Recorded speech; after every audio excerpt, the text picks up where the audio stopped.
Doctor Sanjay Kumar, इस बात से तो इनकार नहीं किया जा सकता, कोई भी चुनाव हो वो धर्म और जाति इसी पर लड़ा जाता है। अब ऐसे में अगर मैं उत्तर भारत में अगर मैं देखूं, यहाँ बीजेपी एनडीए अगर उसका माइंड गेम यहाँ पर हर स्तर पर दिख रहा है, तो दक्षिण में क्या विपक्ष कोई खेला कर पाएगा? देखिए, विपक्ष अगर मुद्दे पर घेरेगी सत्ता को तो स्वाभाविक रूप से खेल हो या ना हो, लेकिन परिणाम उनके हिस्से में आएगा। और इसका उदाहरण रहा है कर्नाटका का विधानसभा चुनाव, जब सुनील कानुगोलू की इन्होंने मदद ली और 40% कमीशन वाली सरकार एक मुद्दा बनाया, पेटीएम चिपकाया, तो इनके हिस्से में सफलता आई। तो अब डिपेंड करता है कि क्या भाजपा के ही पिच पर ये चले जाएंगे या ये मुद्दे के आधार पर चीजों को घेरेंगे। जनता चीजों को कनेक्ट हो पाती है, नहीं कनेक्ट हो पाती है, ये इन पर डिपेंड करता है। रह गई बात कि ठीक है 29 सीटें बीजेपी जीती थी, लेकिन इस बार इसका उनका लक्ष्य देख लीजिए, 84 का लक्ष्य है। उनके साथ चंद्रबाबू नायडू आ गए, उनके साथ पवन कल्याण आ गए, प्रधानमंत्री जी उत्तर को छोड़ करके दक्षिण में फोकस कर लिए। तो भौगोलिक सीमा अलग हो जाने से सांस्कृतिक सीमाएं अलग नहीं होती है। तो अगर भारतीय जनता पार्टी सांस्कृतिक तरीके से पेनिट्रेट करने में अगर कामयाब हो जाती है, तो ऐसा कुछ नहीं है कि वो दक्षिण के किले को वो फतह नहीं कर सकती है। लोकतंत्र में डिसाइड कौन करती है? जनता तो डिसाइड करती है।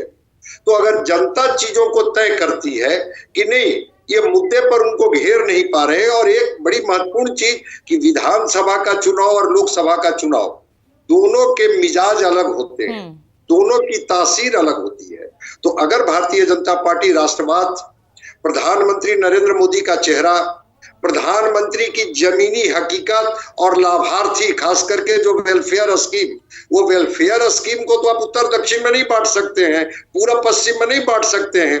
तो वो वेलफेयर स्कीम को कनेक्ट करने में अगर कामयाब होगी तो निश्चित रूप से कांग्रेस के लिए बड़ी चुनौती का सामना वहां करना पड़ेगा। अब कांग्रेस कैसे रणनीति बनाती है, मुद्दों पर कैसे उन पर एक अब दबाव बनाने की कोशिश करती है, जो गारंटियों को लेकर के जो इनका एक अपना व्यंग है उसको लेकर के कैसे घेर पाती है, वो तो डिपेंड करता है कि कांग्रेस की रणनीति क्या है। और भारतीय जनता पार्टी दिख रही है कि वहां पर लगातार रैलियां कर रही है, और नरेंद्र मोदी जी फोकस किए हुए हैं दक्षिण को।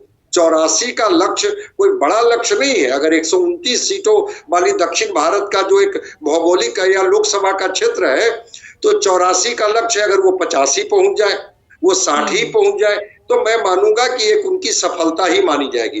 कांग्रेस कैसे रोकेगी, वामपंथी पार्टियां कैसे रोकेगी, क्षेत्रीय पार्टियां कैसे रोकेगी, लेकिन दो बड़े कद्दावर नेता जिनकी दक्षिण भारत में स्वीकारिता है, चंद्रबाबू नायडू और पवन कल्याण, उनको अगर भाजपा अपने हिस्से में लाने में कामयाब हुई है, मैं मानूंगा कि एक भाजपा के लिए एज है। भाजपा इसको अपने तरीके से भुनाएगी। और अभी अनिला जी कह रही थी सेंगोल, तो सेंगोल तो एक सिंबॉलिक है। उस सेंगोल को अगर दक्षिण भारत से, तमिलनाडु से अगर कनेक्ट कर करके, और अगर लोकसभा के चुनाव में इसको एक इमोशनल मुद्दे के रूप में बीजेपी कनेक्ट करती है, तो लोग कनेक्ट होंगे। ऐसा कुछ नहीं है कि आउटराइटली किसी चीज को जनता रिजेक्ट कर देती है। वो चीजों को सुनती है, एनालाइज करती है, निर्णय वो अपने तरीके से लेती है। हम लोग देख रहे हैं कि क्या कांग्रेस रणनीति कैसे अपनाती है। मुद्दे की बात अगर है तो गरीबी है, महंगाई है, बेरोजगारी है, इस पर अगर कितना घेर पाती है कांग्रेस, और जनता वो मुद्दे उठा भी रहे हैं। राहुल गांधी अपनी न्याय यात्रा के जरिए उन्होंने तमाम वो मुद्दे उठाए भी, उसका कुछ असर दिखेगा? असर तो दिखा ना।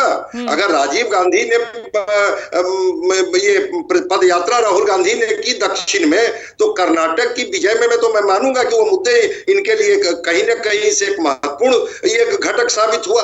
ठीक है, सुनील कानुगोलू की मदद इन्होंने ली, लेकिन राहुल जी ने जो कनेक्ट किया उसका कर्नाटक के चुनाव में परिणाम दिखा, तेलंगाना में परिणाम दिखा। तो अगर मुद्दे को गरमाते हैं तो उसका परिणाम दिखेगा, नहीं दिखने का कहां सवाल उठता है। लेकिन देखते हैं कि ये मुद्दे को किस तरह से कनेक्ट कर पाते हैं जनता को। लेकिन अभी जिस चाल से विपक्षी गठबंधन आगे बढ़ रहा है, ऐसे में तो एज यहाँ पर एक बार फिर से एनडीए को मिलता नजर आ रहा है। स्वाभाविक है ना, अगर विपक्ष बिखरा हुआ होगा, विपक्ष कोई सर्वमान्य नेता नहीं होगा। अब वायनाड में सीपीएम कह रही है कि हम भी लड़ेंगे, कांग्रेस कह रही है कि हम भी लड़ेंगे। तो जब जिनके साथ आप गठबंधन बना करके बीजेपी को चुनौती देने जा रहे हैं, जब तक विपक्षी एकता नहीं होगी, हाँ दोस्ताना भी लड़ाई होती है, लेकिन पहले मुद्दे के आधार पर तो आप एक हो जाइए कि हम भी इसी मुद्दे पर घेरेंगे, वो भी इसी मुद्दे पर घेरेंगे। लेकिन यहां पर तो एनडीए इंटैक्ट दिख रही है और नरेंद्र मोदी एक बड़े चेहरे हैं, इस बात को तो स्वीकार करना होगा। इसको आप दक्षिण उत्तर में बांट करके नहीं देख सकते हैं। तो आपको विपक्ष को भी, बिखरे हुए विपक्ष को भी इंटैक्ट होना होगा और मुद्दे के आधार पर अगर आप पेनिट्रेट करेंगे तभी आप रोक पाएंगे, नहीं तो विपक्ष के लिए एक बड़ी चुनौती इस बार दक्षिण में भी होगी। बिल्कुल।